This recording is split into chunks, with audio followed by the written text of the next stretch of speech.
son. Where'd you find this?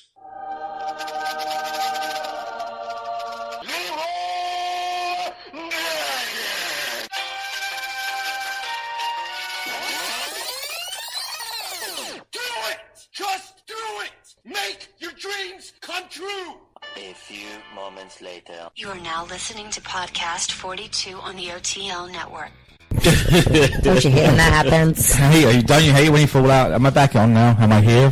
You're on. I'm in. Yay! We're all on. We're all recording. We're on. What? We're recording? We're recording. Welcome to the show. Oh, shit. Hello. I was doing an impression of somebody Christopher De else. Voss. Yeah. I'm James Dunkin. I'm Nicole Fasone. I guess I'm still JL Tross. Welcome back, Nicole. Thank you. You sound so much better. I feel so much better. It was a very small tragedy when I had no voice.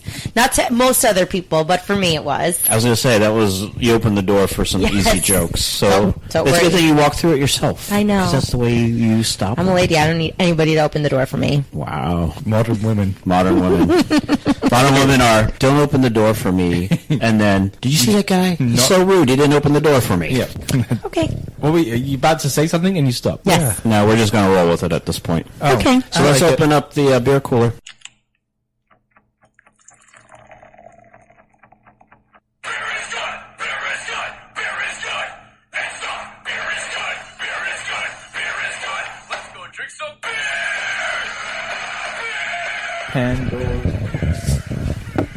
And this beer is a Brussels sprout beer, correct?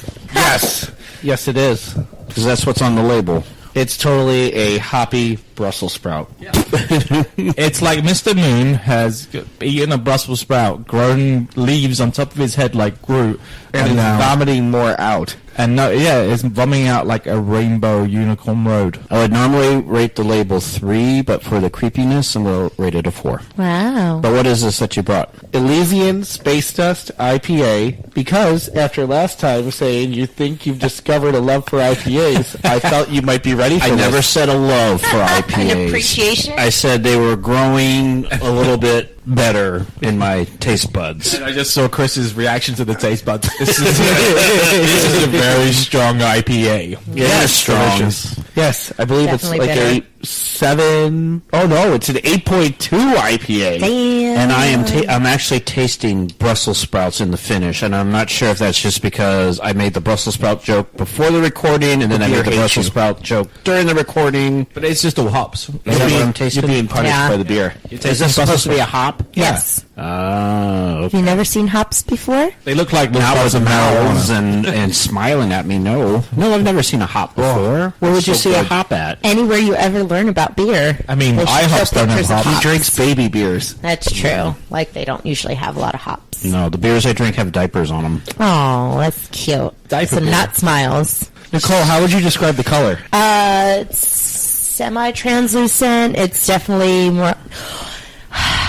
I'm not going to do this anymore if you keep laughing at me every time I do it. It's just, I think you've always used semi-translucent. Because It's like- it is. There are more times where it's cloudy and this is not so cloudy, so it's semi-translucent. What do you want from me? To describe the color. It's a light orange color. It kind of resembles the coloring of a blue moon, in my opinion, except blue moon's a little more cloudy. It looks like there's sand in it. It's It looks dusty, carbonation. right? Okay. Doesn't it look dusty? Is that because it's called Space Dust, JL? There you go. Oh my You're so gosh. punny, you two. I know. All right, well, what's the ratings? 6. 6? Are you serious? Hell yeah. Even with this finish? Yes, this is the IT IPA right now. This is the brewery that everybody is going to. Everybody is Where's it talking about from? this. I took a sip 5 Washington. minutes ago, and I'm still tasting it. And that's how you want your IPAs to be. Washington State? Yes. Sorry, just curious. It's really good. Yes. Seattle, Washington, apparently. I'm giving it a 3. Wow, that's still high for you, That Chris. is higher Yeah. than I thought you were going to go I since thought you're you- still tasting Yeah. that first sip. Yeah. I am. Well, that's the thing. You can sell this by the sip. It's a sipper. Yeah, you can sell it by the sip, and then you take one sip, and an hour later you can have another sip because that sip is finally finished. So you're saying this is an all-day, drink 3 beers for all day. Yeah, Chris, 3 beers for the week. Yep, I'm going to sip it gently. I'm going to say 5. I will say 4, only because I think after it is very bitter. It is very hoppy. I think after too much of it, I might be like, I'm done. I'm pretty sure after 5 of them might be shit-faced, so I'm pretty like... With 8%, yes, you probably will be. So I think 4 is a good number for that reason as well. I'd want 6. Yes. All right, well, so 3, 4, 5, we're 6. all over the board. We need 2 more people on the show, and they can give it a 1 and a 2. Maybe someday. Someday. No, it won't be Gary. Gary loves this beer. Yeah. No, we've already had 5 people on the show once. That didn't work. We did it for 4 months. Oh, yeah. Well, you weren't that here. was me. Yeah. Yeah, it was a lot of talking over each other. Mm-hmm. There's a lot of microphones. There's a lot of side talking as well. Yeah. Got it. 2 different conversations. There's a lot of eating of food as well. But let's have one conversation. Let's talk about Nickelodeon Studios. Yay! Nick. And Nicole, you should be able to stay awake for this one. Yes, well, I mean, it's funny you sing the Nickelodeon kind of jingle because that's what I heard all growing up because, Nicole, that's what people would sing to me all the time. Oh, maybe I should take that on as an adult. And later in this script, we're actually going to touch on that Nickelodeon jingle. Yes, can't wait to find out. Touching jingles. That's a Christmas porn. Oh, my face. Sounds softcore. Yeah. All right, well, if you happen to be unfamiliar, Nickelodeon is a cable and satellite TV channel whose main audience is children and adolescents aged 6 to 11. Pause. Because you know now, the Nick in the 90s, which is shown at 3 o'clock in the morning, is not aged towards that. No, and we'll get into that. And, you know, I definitely have stayed up late watching Nickelodeon in the past year. Yes, no, we'll touch more into that. I'm sorry, I just got excited. Programming, though, in the morning, and this is still true, is more geared towards toddlers, ages 2 to 5. It's true. Oh, it's true. It took its name from the practice of converting storefronts in the early 1900s into movie theaters. They called those Nickelodeons, mostly because the price of admission was 5 cents. That is an interesting fact. I did not know that either. I feel like I could have read that under a Snapple cap. The more you know. Yeah.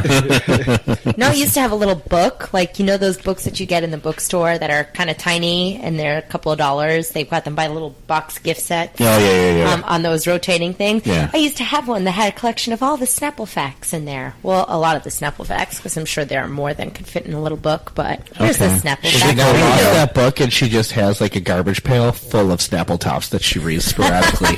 I actually didn't know people bought those little tiny books. I did. As of January 2016, the channel is available to about 92 million households. Oh. And it doesn't surprise me that you bought those little books. Did you buy the Zen Garden one, too? No, I have. The one that came with the Zen Garden? Yeah, that's my favorite. No, I have not bought that one. I did buy it. Maybe I bought the. No, I didn't buy the Zen Garden. All right, well, Christmas is coming. Something else. Christmas is coming. We have so many gifts to get her. I can't wait. Nickelodeon started December 1st, 1977 on a service called Cube, and it's Cube with a Q, Q-U-B-E. Apparently 77 was a good year. Why? Star Wars. Nickelodeon. Oh, yeah. There you go. Correlation. Cube? Changing the world as we know it. Sorry, go on. No, that's all right. Cube was the first two-way major market interactive cable television system and was launched in my hometown of Columbus, Ohio. Yay! The Cube remote looked like a clunky shoebox and it had 18 buttons on it that sent signals across a long tether cable to another box. And this box was clunky. Picture like a shoebox as your remote control. That's kind of how big it was. The box was connected to the TV by two awkward-looking wires that had to be screwed into the back of the TV where the normal rabbit ears would go. So nowadays you got the HDMI slots and the USB slots. These were screws on the back of the TV that you had to screw in and unscrew for your antenna. Way before my time. Mm-hmm. I'm learning a lot here. I'm sitting here like, tell me more, teacher. The The remote had 2 feet for tabletop use, but could be handheld, and by handheld we mean both hands and possibly your lap, because that was that big. This is actually a big deal at the time because remote controls were not common. You didn't get a remote control with your TV. You had to be a rich person. Your remote control was your kid. On the left-hand side of the box, it's true. Were you a remote I was control? a remote control, and my brother was a remote control after I got old enough not to be the remote control. On the left-hand side of the box was buttons numbered 1 through 10. 5 larger buttons were on the right-hand side. These were numbered 1 through 5 and were used to interact with TV programs. For example, if the program wanted you to take a poll with which fruit was most popular in the house and bananas was number 4 and you loved bananas, you would mash down the number 4 button. Interesting. That's Yeah. really so. But if you're an Apple person, then you would not pick number 4. You'd pick whatever Apple. So it's the control they use for Who Wants to Be a Millionaire. That's what they... Yeah, if Millionaire was around, you could kind of... It seemed more exciting than it was. The polls were really that stupid. Oh. Yeah, they were like, you'd be like, oh wow, I can like play games with the TV and stuff, but This was kind of the first way of the Nielsen, like how they would gauge what the people were into and what they were getting from their programming. kind of, but Nielsen was around at that time, but this is more of the first stages of the TV just isn't showing things to me, I'm out interacting with the TV back. Okay. It's funny because we were selected, Nicole, as a Nielsen family. Were we really? Yeah, but we don't have cable, so we can't participate. I bet it's only a matter of time before they start asking for stuff based on what your streaming habits are. But We I'm could sure have- those they- companies can get They would have from there. installed us cable, but I was like, no, I'm not going to. They would have done it for free? Yeah, but there's lots of T's and C's. Oh, okay. I think you end up paying like about $100 a month, so No, forget that. yeah, no. Then there was 3 big buttons across the bottom. These, you would choose which category of channel you would want to watch. There was 3 different ones: pay-per-view, broadcast, or community broadcasting. It was kind of like playing Battleship with your TV. So if you wanted to watch Nickelodeon, you would pick the C button and then like the 4 button, and then Nickelodeon would pop up. C4, like a bomb. C4 like the bomb. Oh, nice. Thank you.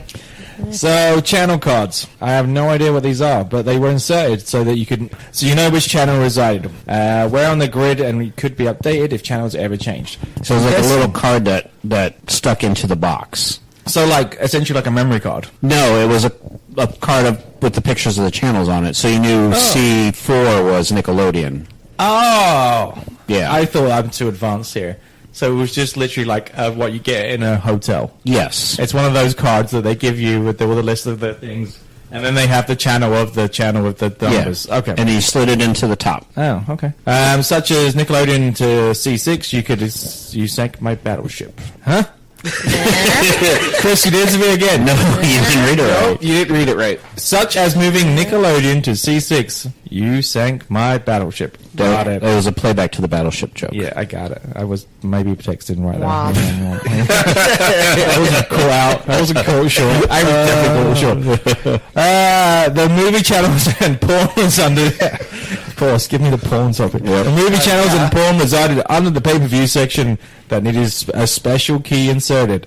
Without the key, the channel would just display poltergeist fuzzies on the TV screen. Yes. Do you remember that? No, because again, in the UK we didn't like cable stuff like that. We had 5 channels until I was probably. Nicole, do you remember the fuzz, like, watching like the static or whatever like that for like pay-per-views or porn? Yes. So I don't know if it was really because of that, but I do know, I grew up in an apartment in New York City. So we stole cable.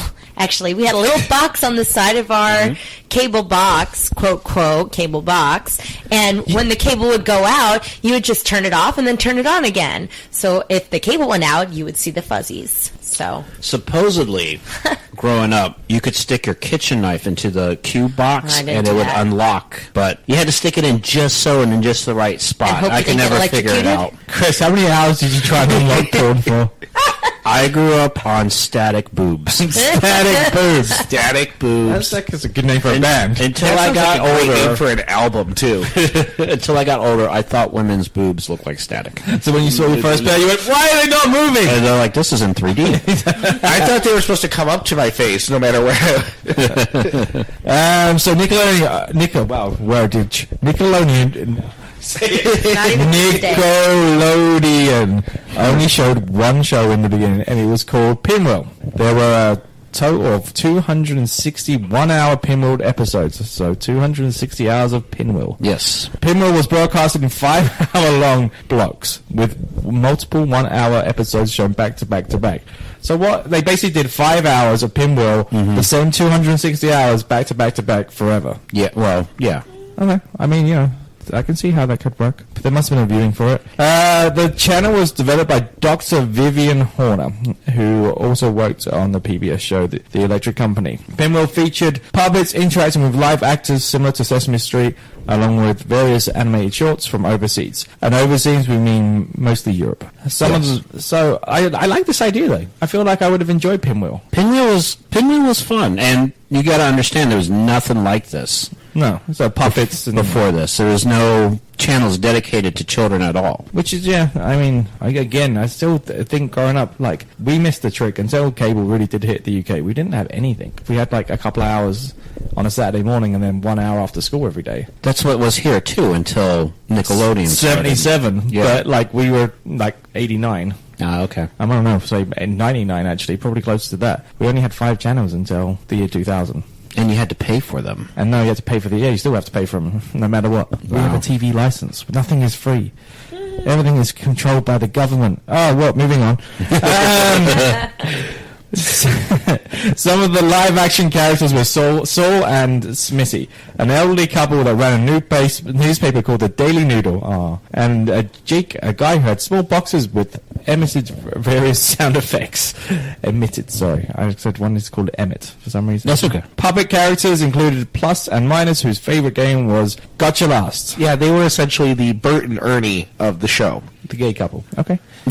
Yeah, one was blue, one was purple, and they were plus and minus. They did math and played tag, essentially. Oh, nice. Siles the Snail, Ebenezer, who was basically Oscar the Grouch from Sesame Street, Luigi, who ran the fruit and vegetable stand with his brother Mario, which I just made up, and Molly the Mole, Molly Mole, who lived in a tree. Some of the more memorable features were Madeline from Europe. Yes, Paddington Bear from Europe. One of my favorites. He's got a new movie out next week. It's already out in the UK. Is it? Paddington 2. I liked Paddington 1. I'll admit it made me very homesick.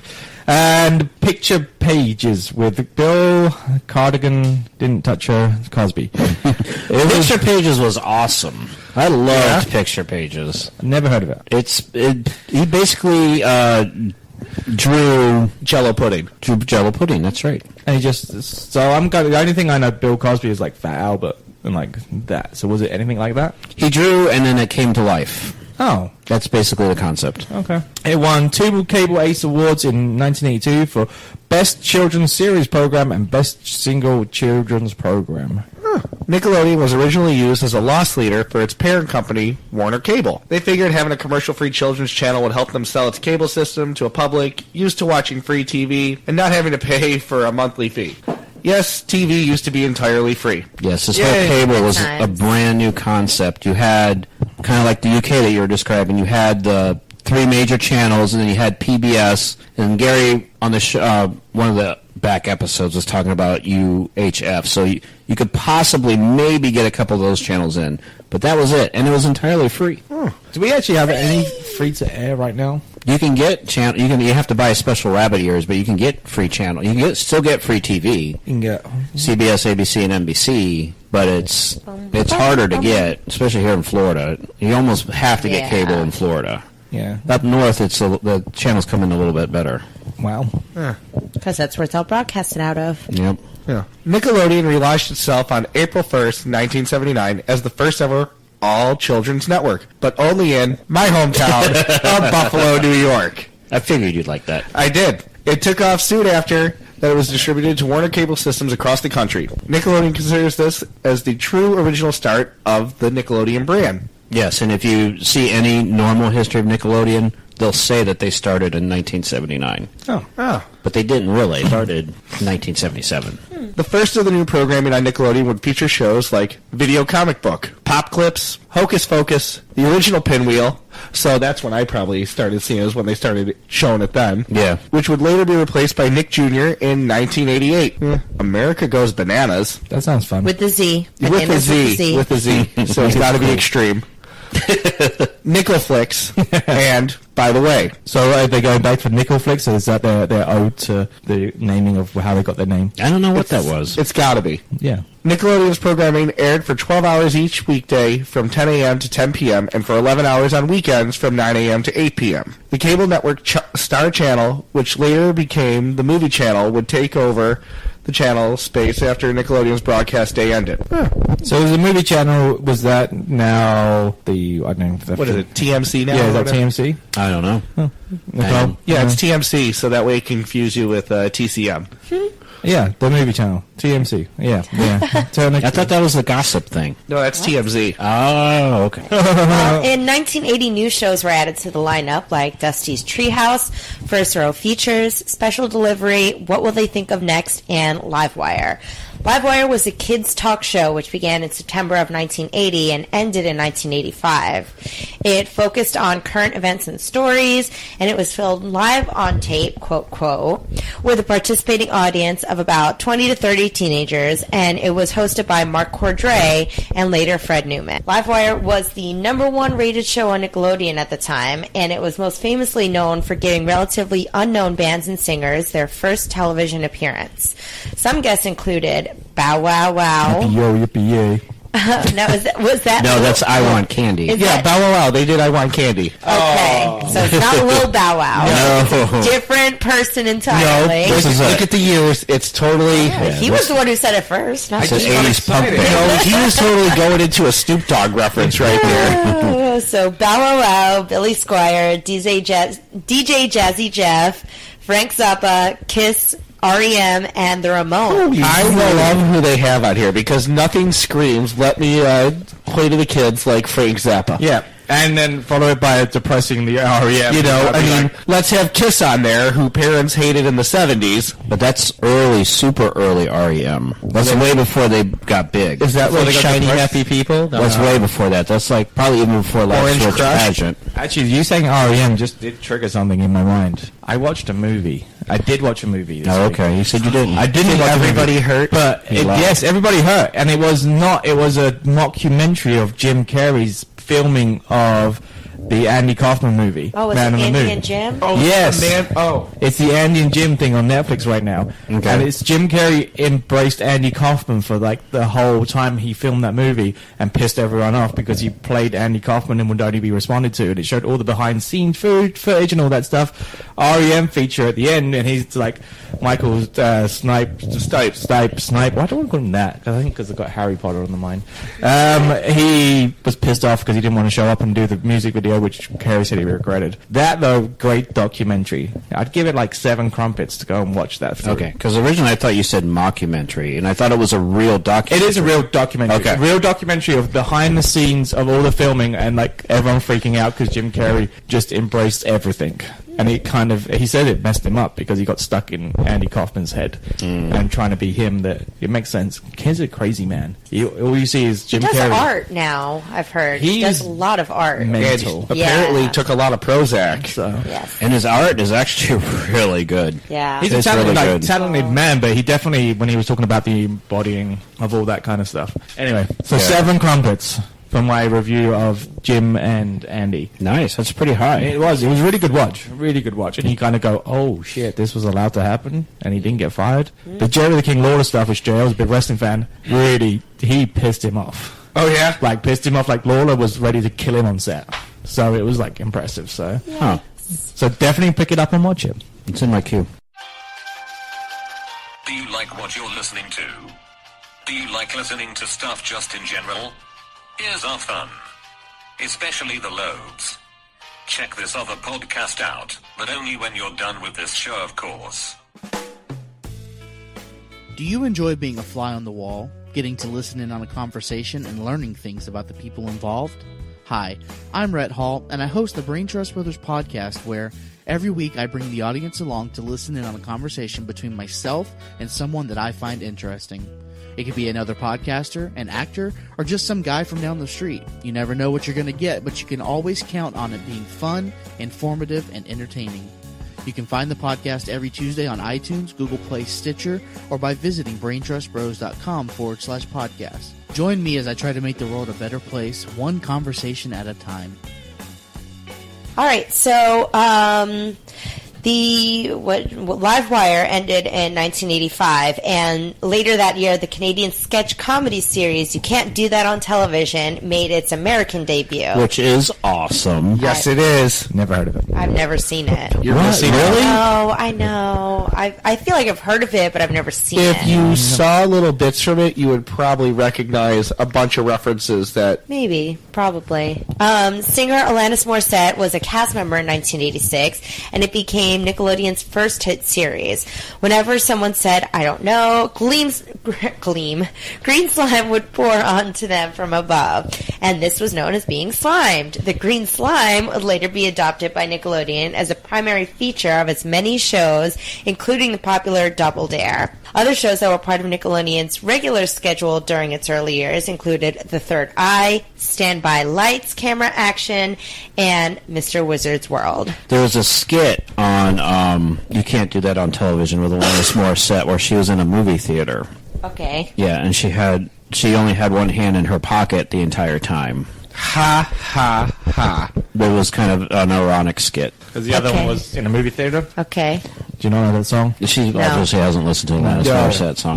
No. But do you remember a lot of those skits that they did where they'd be in the lockers or the shooting line? And and this show, the whole slime came from this show. I'm surprised you've never seen it, Nicole. Nope. They've referenced it on Family Guy, so I know you've I'm seen sure, it. but Yeah. I don't recognize it at all. Sorry. It's okay. Mr. Wizard's World was a reboot of Watch Mr. Wizard. It was a faster-paced version of the original show and was shown 3 times a week. It aired 78 episodes in all and was the channel's number 3 rated show behind Livewire and You Can't Do That on Television, which everybody in the world was watching but Nicole. And James. Yep. Actually, Because they weren't born. a little they known didn't have fact, cable. You Can't Do That on Television would have been the number 1 rated show if they had one more viewer. Just one more. Just one more. Wah, wah. It's our fault, Nicole. I wasn't alive. It's your fault. The Mr. Wizard show was famous for its Ask Mr. Wizard segment where Mr. Wizard answered questions sent in by viewers. It was canceled in 1990, but reruns continued on Nick at Night until 1995. It was a great show. I never saw it. You never watched it? It was it was definitely it was Bill Nye before Bill Nye. But it wasn't Bill Nye. No, it wasn't Bill Nye. And there was no science. He definitely looked like your usual science teacher, but he made it fun. Okay. Fun. On April 12th, 1981, the channel expanded its daily program to 13 hours each day, airing from 8 a.m. to 9 p.m. The movie channel moved to its own 24-hour channel, so Nickelodeon turned over its dead air to the Alpha Repertory Television Service, or ARTS, a fine arts-focused network. ARTS would then become the Arts and Entertainment Network, A&E, in 1984. I didn't know that. Yeah. In 1983, Warner Entertainment began selling off its assets, which included Nickelodeon, MTV, and the now non-existent radio television station. These channels were now under the umbrella of MTV Networks. It was at this point Nickelodeon began to accept corporate underwriting to help support the channel, kind of like a PBS station. So in 84, Nickelodeon was operating at a loss of $10 million. Yikes. Yeah, they didn't charge. Yeah. It's true. Free So- TV. They didn't do Lots of advertising or money. anything. $10 million in the hole. The network had lacked successful programs. It had banked on shows like Against the Odds, a show profiling inspiration stories of people throughout the history, hosted by Bill Bixby. I don't know, who is Bill Bixby? The problem with him is anytime that he got mad on the show, He was the Incredible Hulk he turned into the Incredible Hulk, on the TV show. the original TV show, Really? Yeah. with Lou Ferrigno as the Hulk. So that He played David Banner. yeah. Oh, that's him. Yeah. Yes. Okay. But he actually didn't turn into the Hulk on You the were in show. the other room when I was doing my Bill Bixby impression for Chris. Which is basically you hitchhiking. I was hitchhiking. I was walking back very slowly. yeah, Hitchhiking. I can. And then you get angry and Lou Ferrigno picks Yeah. up. Okay. He actually wasn't the Hulk on Against the Odds. No, well, I kind of gathered that much. Okay. But, you know, there was also Going Great, hosted by Chris Makepeace. That's a real name. Makepeace, not Yeah. love, Makepeace. not war, make peace. Going Great focused on kids of all ages who did very amazing things. Going Great was one of Nickelodeon's lowest rated TV shows because kids can do amazing things. Look, I farted in the corner. Ha yeah. Yeah, nobody wanted to watch kids doing great things, I guess. Receiving a 2 out of 6. Look at that amazing kid. Turn it off. Kid's got more talent than me. I don't like him. So it received a 2 out of 6 of every people watching it, but not as low as Against All Odds, which received a 1 out of 6 people watching it. Side note, in 1984, Keanu Reeves was a correspondent for Going Great. Which I would love to find a clip of that somewhere. Keanu Reeves, yeah. I'm here. I'm sure he was really happy and hyper when he was a kid. But yeah. You are not going to believe what we got on this show. So with that in turn, Nickelodeon finished dead last that year among all of the U.S. cable channels. MTV networks fired everyone and hired Fred Cyber and Alan Goodman to reinvent the challenge because making peace was not enough. They had to get a good man. No, Make Peace had to go because Fred and Alan first changed the logo from a pinball-looking one to the orange one we all know today. Yep. Orange splat. That's right. Fred and Alan also enlisted new animators, writers, and producers. They finally hired the doo-wop group Jive 5, who I have no clue who they are, to create new channel IDs. However, you do know who they are because they sang the song that Nicole was singing. Nick. Nickelodeon. That's them. Oh. Sorry, Jive 5. I mean, they still get royalties. Yeah. They're probably the most famous unknown band ever. They could be. It only took 6 months of the new look and sound for Nickelodeon to become the dominant channel in children's programming. It has remained so for over 26 years, even with competitors like the Disney Channel and Cartoon Network popping up over the years. What?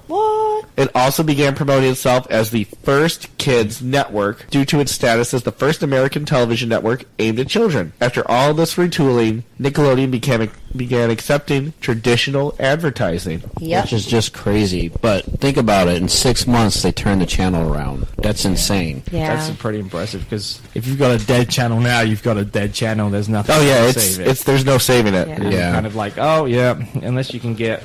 I can't even think of a channel that's been like, we're in crisis coming out of it in the last 10 years. What can we do to our channel to save it? I don't think they even bother saving it anymore. Like they threw these two guys and said, look, we don't want this channel to die. It's got history and legs. What can you do? And they tore down the whole channel and started from scratch. It's completely different channel after these two guys took over, and it's still got the same look today that they did. It's the way Nickelodeon looks today is what they made, which is 35 years ago. Yeah, it's pretty impressive. Boy, that's crazy. All right, so in the summer of 1984, A&E announced that it would become its own 24-hour channel, and Nickelodeon decided to show a test pattern screen after it signed off for the night until they developed programming for the slot. And that was actually my favorite show to watch. The test programming. I would watch it all night. The test pattern? Yes. Fun. The idea of showing classic television, sort of the greatest television hits of all time, presented itself with the acquisition of over 200 episodes of The Donna Reed Show. Because Donna Reed is awesome. Sure. Is she really? I've never seen the show. I've never seen it either. You sure about that? Yes. Oh, yes. I guess I've seen it. Oh, yes. I've never seen the Donna Reed. Oh, wait, I've seen it. Yes. I've seen a single clip or 2 clips of it once or twice. Seen a single clip 900 times. 2 clips. Also, one of the more than 900. famous song from the Donna Reed Show was the one that they portrayed in South Park, where the Herbert the Pervert. I thought Herbert the Pervert was Family Guy. Yeah, Herbert the Pervert. But he sings a Donna Reed song. I thought that's in Family Guy, not South Park. Oh, sorry, whatever. South Park There's a Family. difference. Whatever, but Herbert the Pervert, who sings the song to Chris about living in the house and it's all black and white. Yes. That's the song that Donna Reed Got sang. it. What song is that? I don't know. You can add it in right now to the thing. Oh, we're not adding it in. So somewhere that's free or something like that. I will Google right now. It's something similar like Okay. that. Okay, but on July 1st, 1985, Nickelodeon became a 24-hour service with the launch of the new nighttime block. It was called Nick at Night and aired from 8 p.m. to 6 a.m. So anytime that it wasn't on the air with children's programming, they had Nick at Night playing. Yeah. Which was great because it showed all those old shows. Yes. Yep. So that's how I discovered a lot of old TV was by watching Nick at Night. I think James pulled up something for us. Oh. Maybe. I don't know. Maybe. The technology. Well, until you get it. He loves to moo and wee. I cook like Betty Crocker. That's Donna Reed? Donna Reed is plastic. But it referenced Donna Reed. Because it's they say it's her song, but she sang it, and then they... The whole skit where he's singing this, he's actually dressed completely like Donna Reed. Pearls, hair, everything. Dressed. Okay. I've seen that. And they're in love. There you go. And they're building a life together. Quick, we have to those stop two. it before we have to pay them. Quick, stop! It's too late. Too late. Seth MacFarlane, he's knocking at the door. Oh, is he really? Hi, Seth. Sorry. Really? Oh my gosh. He is very talented. He studied music, and that's why Family Guy has a full orchestra that does all of the background sounds for its shows. Did you know that? That's why he has a lot of musical episodes. No, Did because you know he's that? told the same joke for years, and That's I not kind of... the point. If you're making money, just carry on doing the same Yeah, I thing. know. You family circus it, and you tell the same joke for years. He's very talented because he could do a chicken fighting a guy for 15 minutes, and everyone thinks that's brilliant. Hey, you know, in one of the newer episodes, Lois fights his wife, the chicken's wife, whose name is Nicole. Oh my gosh. You're a chicken's wife? Yes. I'm a chicken's wife. Anyway. I'm a Chicken's Wife was shown on Nick at Night, actually. Right after F Troop, Dragnet, and the Donna Reed Show. Hang on, we could add this into their schedule. Maybe we could write for Nickelodeon. We're coming up with ideas. Yes. Unfortunately, right now, it sounds like Nick Jr. Yeah. Well, in 1986, Warner turned MTV Networks into a private company and sold MTV, RTS, Nickelodeon, and VH1 to Viacom for $685 million. Money! Also in 1986, the game show Double Dare premiered, and it was basically a mashup of trivia, truth or dare, and the board game Mousetrap. Two teams would compete to win cash prizes by answering trivia questions and completing messy stunts known as physical challenges. It was hosted by Mark Summers, although Soupy Sales and Dana Carvey were also originally in the running to host. And Dan Carvey was actually going to host it until Saturday Night Live called him up. Wow. Well, that's a kind of a big better deal. Yeah. Well, I mean, it's a big. Which would you choose out of that one? Yeah. SNL had been around for quite a bit. And he said, "See ya, Double Dare." See ya. Mark Summers was a TV warm-up comic who won the role after mock editions of hosting the game. And test audiences also thought Summers was younger than he was. And he was obligated by Nickelodeon for years to not mention his age publicly. They hired John Harvey, a radio host, to be the announcer. Stage assistants completed the cast, and they would set up the physical challenges, demonstrate challenges, and model prizes. Nice thing about Double Dare, unlike Mousetrap, they didn't have to try to build that damn board every time. Because you spend all day building the board and never play the game. You know, I don't think I've ever actually played Mousetrap. I would just set up the Mousetrap, run it a bunch of times, and then be like, okay, I'm done playing with this game, and put it away. Maybe we can make this an episode. We'll play Mousetrap. No. We tried playing a game with me, and you guys just yelled at me the whole time. And I think setting up Mousetrap would be phenomenal. 30 minutes try to set it up and 30 minutes to play it. We probably won't get very far. The worst part about Mousetrap, besides that setting up and taking down, if you lost the damn ball, there's no game. That one piece, and you have no game. You have to just chuck the whole thing in the garbage. Really? So without a ball bearing, the game is dead. You couldn't just buy a marble? Were marbles too big? No. They cost money. They weren't either. That's not I don't the think they were point. heavy enough. That ball bearing Marbles was are heavy. heavy. No, but that ball bearing is a certain size. Marbles aren't that small. That's what I mean. So the marbles were too big to go through the mousetrap. That's what I said. Yeah, but they also were they're not the right weight, so they might be too big and just smash through it. Well, Yeah, okay. no one played Mousetrap. We just all set it up. Then we lost the ball, and then we threw it away. Yep. And it stayed set up forever. Yep. Each team on Double Dare consisted of 2 children, while later versions, Family Double Dare and Double Dare 2000, included 2 adults and 2 children. I always found Family Double Dare to be more entertaining than regular Double Dare. I didn't watch any of that because it was after my time. Oh, Family Double Dare was great because you could just see the families that came there for fun and the ones that were just like, we're going to play this shit to win, kid. I can see the dads or moms getting mad at the kid. What are you doing? No, we're not taking the physical challenge. We know the answer. Originally, both teams wore red uniforms, but in 1988, it was changed to one team wearing blue while the other wore red. I can't imagine why they wouldn't have different colored uniforms in the beginning. That doesn't make any sense. I mean, there were $10 million in the hole, so... What's confusing Not at this about point. that? They're back on track with Double Dare. Oh, Double Dare, they're making money again. Yeah, they're making money. They got commercials. They should have got sponsorship. They missed the trick here. They could They have did later on. Everything always ended. Like, if you watch any game show on Nickelodeon, Double it Dare always brought to you by Delta Airlines, and you always won a trip to the Kennedy Space Center. You always went to space camp. or Nickelodeon Studios at Universal Studios in Studios, Orlando, Orlando, Florida. Yep, that's later in the script, actually. Wow, you guys are clearly corrupted by TV. Watched a lot of them. I watched a lot of Nickelodeon. Yeah, their generation, Double Dare is like the thing. Their generation. Yeah. Yeah, that's all the I time. mean, I am that generation too, but I'm just a foreigner who goes... Yeah, you had to my watch scene. Black Adder and Monty Python and boobs on what's his face? Faulty Towers. No, Static Benny Channels. Hill. Oh, Benny Hill was awesome. We got free boobs. We didn't have to pay for I them. know. Oops. Stupid Benny Hill. So on Double Dare, each round began with a toss-up physical challenge. The winning team received both initial control of the round and money. Money! After the toss-up, the host began asking trivia questions of the team in control. Each correct answer earned more money and allowed the team to maintain control if a team gave an incorrect answer or failed to respond within 10 seconds. And that turned control over to the opponents. The team had the option to dare the other team to answer the question. I dare you to answer this question. I double dare you.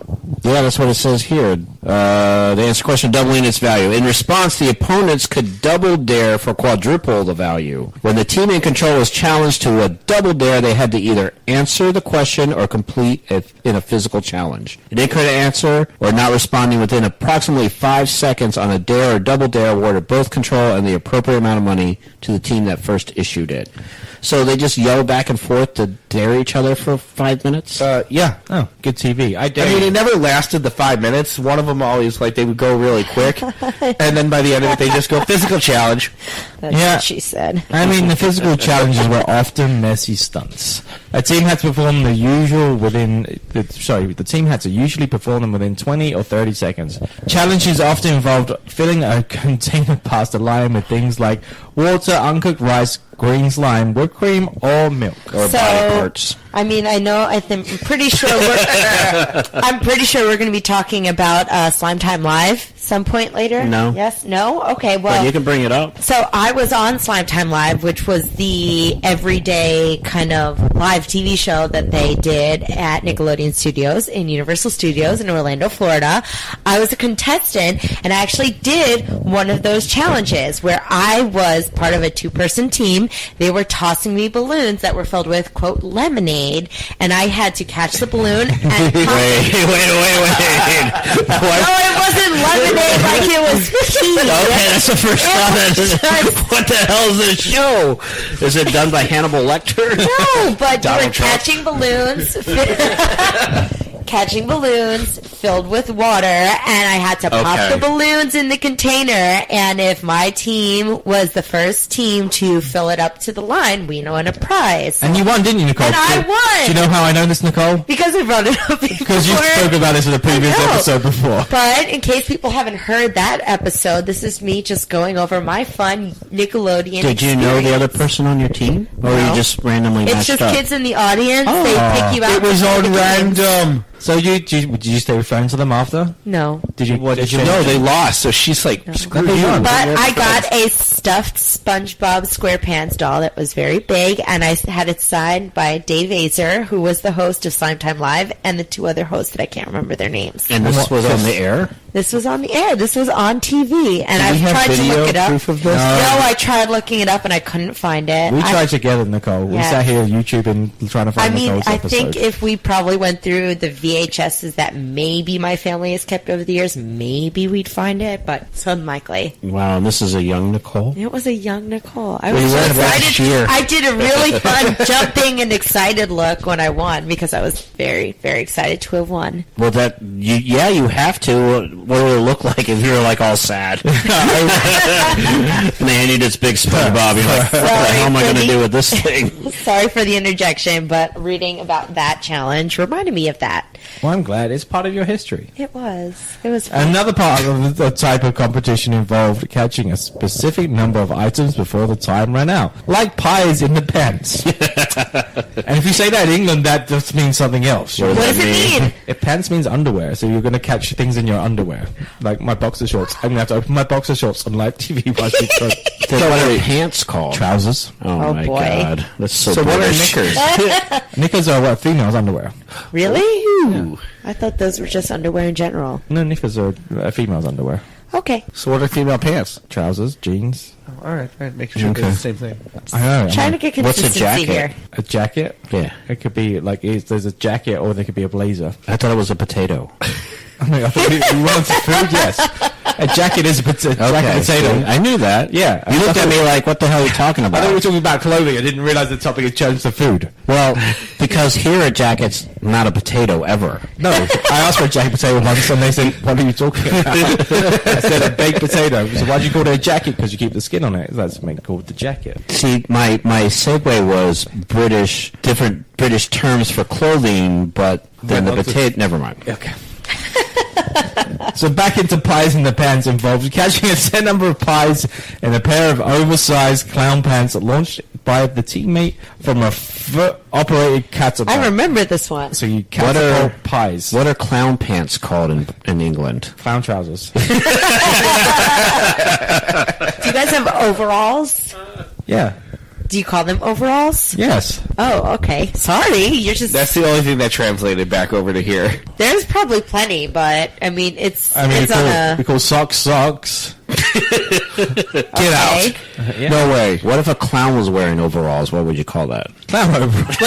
What's an undershirt? A vest. A vest? A vest? Well, undershirt is a vest. No. I don't know. It's a vest. See, I asked the right question. Sweater vest. We don't have sweater vests. Of course not. No. They're too classy for that. No. How can you say that? Sweater vests are classy. They don't have nerds in England. We do, but they wear normally like turtlenecks. What about turtleneck sweaters? They're turtleneck jumpers. Ooh. Wow. We should do an episode on British clothing. Jumpers. Interesting. Yeah. So, for instance, I dressed like Harry Potter when I went to high school. I wore a blazer, a shirt, A cloak? Yeah. Was it an invisibility cloak? No. Then you didn't dress like Harry Potter. A tie, trousers, and polishable shoes, which is one of our favorite things here. I love polishable shoes. Yeah, polishable shoes. Polishable shoes. And where was I? Foot-operated catapult. Yep. Polishable shoes to foot-operated catapults. The team with the highest score at the end of round 2 went on to a bonus round. Let me guess, they had to catch stuff in their bottom. The obstacle course. Regardless of the outcome, both teams kept all their money they earned. The course consisted of 8 obstacles which had to be completed within 60 seconds. Each obstacle had an orange flag either at its end or hidden within. One team member ran at the first obstacle, then passed the flag on to their partner, who then moved on to the next obstacle, kind of like a relay race. The team continued to alternate in this manner until they had completed the course or until the time had run out. So essentially what they were creating was a kids' version of Gladiators before Gladiators were involved to beat them up. Yes. Kind of, yeah. All right. Yeah, I think the Mousetrap one is more accurate. So kids... Well, I mean, I'd quite like to see it. Now I'm going to have to watch one of these episodes. Oh, they're great. They're great to watch. Many times, the obstacles were often based on body parts, random everyday objects, or food. Or British clothing. or British clothing. Some examples were the 1-ton human hamster wheel, Picket, which was a giant human nose hidden with a flag hidden inside, which was awesome. I got to do that. How did you get to do that? So they opened up a mall in Buffalo, the Walden Galleria Mall. When it opened, like in 1989, 1990, they brought like 4 of the Double Dare obstacles to it. Okay. And that sounds awesome. They let people go in through the obstacles. Pretty cool. You just got to like run the obstacle? Yeah. So like if you were, they brought it there so that way families would bring their kids. And since I was a kid, my family brought me so I could go and do the Double Dare obstacles. How long was the line to do that? It was insane. But the mall made no money that day because everyone was waiting in line. No, they were all waiting in line, and the obstacles were great. They had in this one little area, and it was just a bunch of people all watching a bunch of kids go through the obstacles. No, the Orange Julius still made money. That Orange Julius stand is still there. It's the only thing that's left of the whole mall. No, there's quite a few things left at the mall from when it originally opened, but the Orange Julius stand is still there. It's what keeps them all in business. If I say long johns to you, Long John Silver's underwear, it's long underwear that keeps you warm under your pants. yeah, under your trousers. Yes. Under your trousers. Yeah. that I would use during the winter. Under your clown pants. Your clown trousers. Your clown trousers. There was also the Sunday slide, which was a chocolate-covered playground slide with ice cream.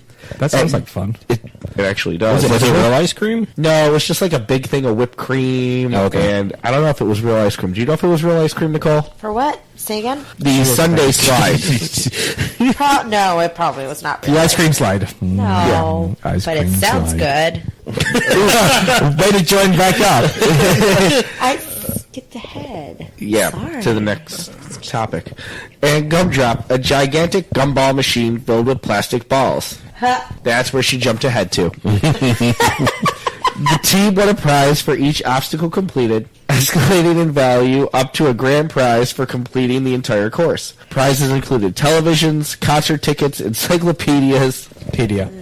Yeah, Encyclopedia Britannica. Turn the page. Encyclopedia. Gift certificates, bikes, and cash. The grand prize was usually a vacation or experience at Space Camp. Or Universal Studios at Orlando, Florida. With a flight from Delta Airlines. In case you didn't know what they finished up all of their episodes with. I actually want to go to Space Camp. Me too. I know, I always wanted to go. What do you do at Space Camp? Go to space. You learn about the planet. Do you space out? Do you get to do like How Pluto's not really a planet anymore? that airplane, the zero gravity airplane? That'd be really cool. Oh, I know. The zero gravity airplane sounds so awesome. I want to do that so bad. I would throw up a lot. I would throw up, but we can watch the throw up fly through the air. As long as it doesn't hit me, I'm all for it. You can avoid it. Just dodge. Fly around it.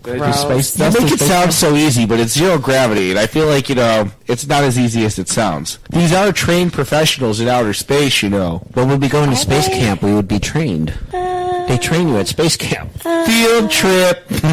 Super. Let's go to the Space Center. Would you go to a space camp, Nicole? Yes. Would you go to a week-long space camp with us? If you guys are paying for it. No. All right. Well, then, no. We're going to try and get a free sponsorship to space camp. We're Sounds going to good. win it on Double Dare. Oh, yeah. Super. Look, there's 4 of us right now. I can't wait. You and I are the kids. They're the parents. Oh, great. Age Okay, discrimination. wait. What's the difference in age between you two? Not much, but I look younger than him. Yeah, but who's actually younger? All right, so then I don't we know, would are be you? the kids, and you would be the parents. So nice try there. We're a modern family. Anyway, Modern My family? two dads. My 2 dads. That was a great show. That was a good show. It's a real show. Yeah. Paul Reiser. No. And some unknown guy. Yeah. No. And had one of the girls from Step by Step in it. Yeah. well, in 1988, the network aired the first Nickelodeon's Kids' Choice Awards, and the awards show was based after another Nickelodeon produced show called The Big Ballot, which aired in 1987. To vote, the viewers would send in ballots before the show, and then the ballots would be counted, and the winners would tape a thank you video that would be shown during the program. Yeah, sounds real exciting. It was exciting. I'm so sure that the kids that voted really got what they wanted to win. They seem to get it nowadays, too. You never know. Do you not trust most award shows these days? No! Okay. It's all down to money. Anyway, Nickelodeon felt that the network needed something bigger and way more exciting. They decided the award given would be an orange blimp because orange was the color for their logo, which was the orange splat. So the blimp was an advertising kind of method of theirs, the orange blimp. Which was great because the blimp was everywhere. Was You'd go to awesome. sporting arenas and it would drop stuff. Yep. And really?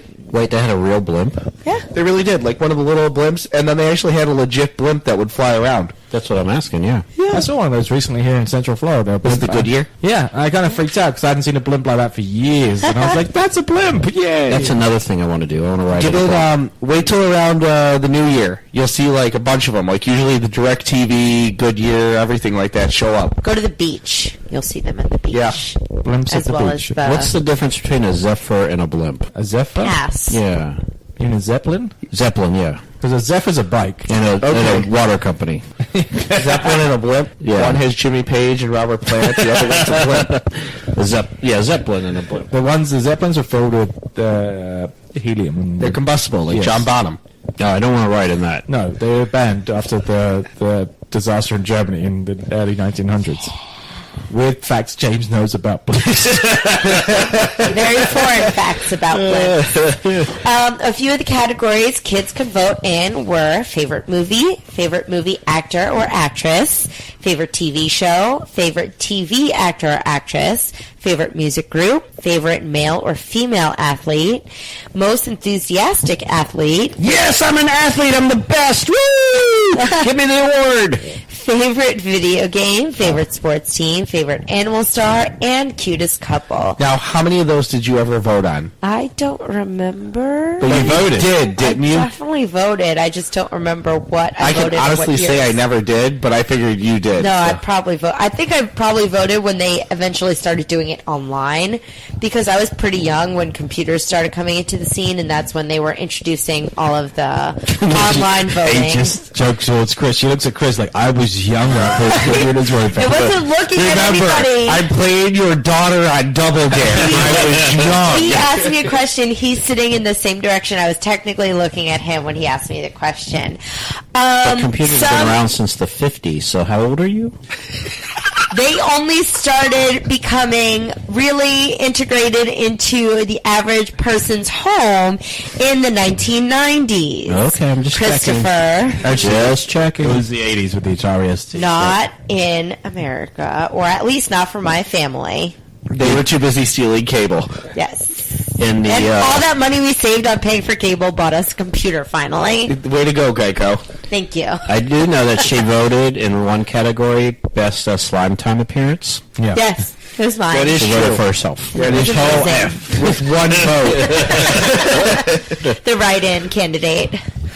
Some notable hosts over the years included Tony Danza, My favorite, Samantha. Angela. Dave Coulier, Paula Abdul, LL Cool J, Ben Stiller, Jack Black, Justin Timberlake, My real favorite. love, and John Cena. I didn't see him. Another one could see favorite of him. yours, at least. Maybe? No? No, John no, Cena no, sucks? I did not see him. Okay, fine. As the internet came into widespread use. Hey, do you see this? As the internet came No, into but John Cena widespread didn't use, the voting eventually moved from using 900 numbers and ballots collected at Pizza Huts to voting online had at to the vote. network's website This for was text marvelous. You messaging. didn't tell me this part that you had to go to a Pizza Hut to vote. This is why they buy a pizza as This is well. why I never voted, because you don't go to Pizza Huts in Buffalo. Did you? Why? So you used to go to Don't go to them in New York either. You don't go to them in City. anywhere in New York. No. Like it's like sacrilege. You don't go to a chain pizzeria. No, definitely Your not pizza's Pizza that Hut. good. To make the Kids' Choice Awards unique from other award shows, winners were announced by a variety of things such as balloons, t-shirts, models, giant letters, stickers, etc., instead of boring envelopes. And It's envelopes.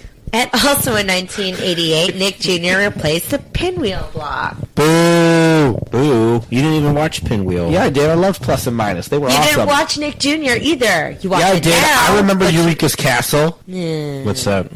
Eureka's Castle. It was a puppet show. everything like that.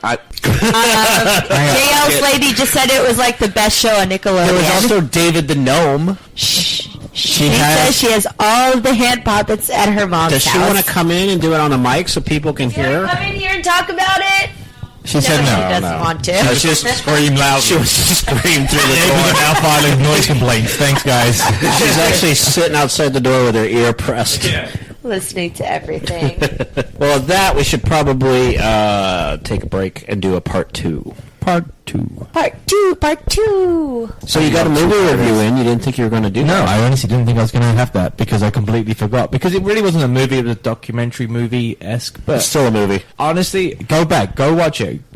I will give you homework to go and watch that this week and then just see the crazy antics. They barred this footage for 25 years. Do what? The footage was not allowed to come out for 20 odd years. It was under. Oh, this The documentary. movie came out, 2000?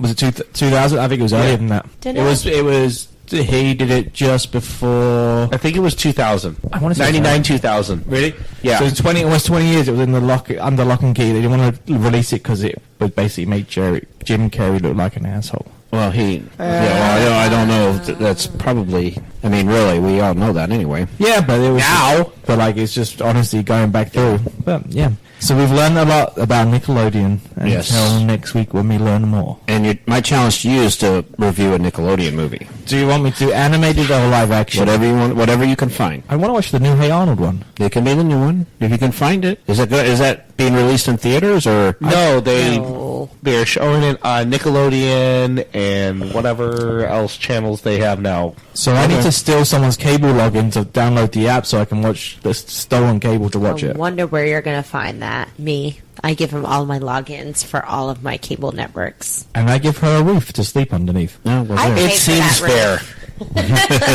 fair. Well, you can find the show on all the stuff. We don't need to list them. Stuff Wherever is you stuff. find podcasts, or We're just use there. the podcast app. That's the easiest I way. bet these two don't know all of the places we can be found. Oh, I do it is almost every week. Are you throwing down the challenge? I am throwing down a challenge. All right, we'll pick iTunes, Stitcher, Google Play, Spotify, SoundCloud. You're missing one. Podcast Garden. Ah, good job, guys.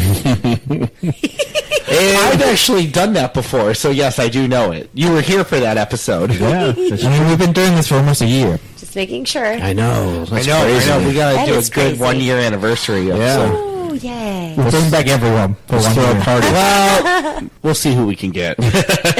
Some may not want to come back. Yeah. Be like, no. We have been pretty mean to Gary. He will return. Catch us in our Facebook group, the OTL Network Podcasting Group. There's a lot of stuff going on there, daily hijinks and whatnot. It will ask you to join. All you have to do is say how you found us, Answer and these then we will questions accept free. no matter what your answer is. Nipple erections count. Yes. And, That means Nicole referenced you. no. But if you happen to see one of our business cards somewhere, you can say business card found in blank. Men's Wherever rooms, you found it. casinos, strip clubs. Found That one. in dead bones. You're now hiding them in places you would never imagine. So if you find one, good luck. Empty beer bottles. Did your pint glass have a business card on it? It's probably ours. Yes. Well, that's it. I'm Christopher De Voss. I'm James Duncan, getting pointed at by Nicole Fasone. I'm Nicole Who's Fasone. pointing at James Duncan. And I'm JL Tross. We'll see you for part 2. Bye. Some of the stuff you just heard might have been embellished, made up, or just plain incorrect. In other words, don't use this show to write a book report with. You will get a bad grade. Just like all the hosts. You are no longer listening to Podcast 42 on the OTL Network. Bye-bye.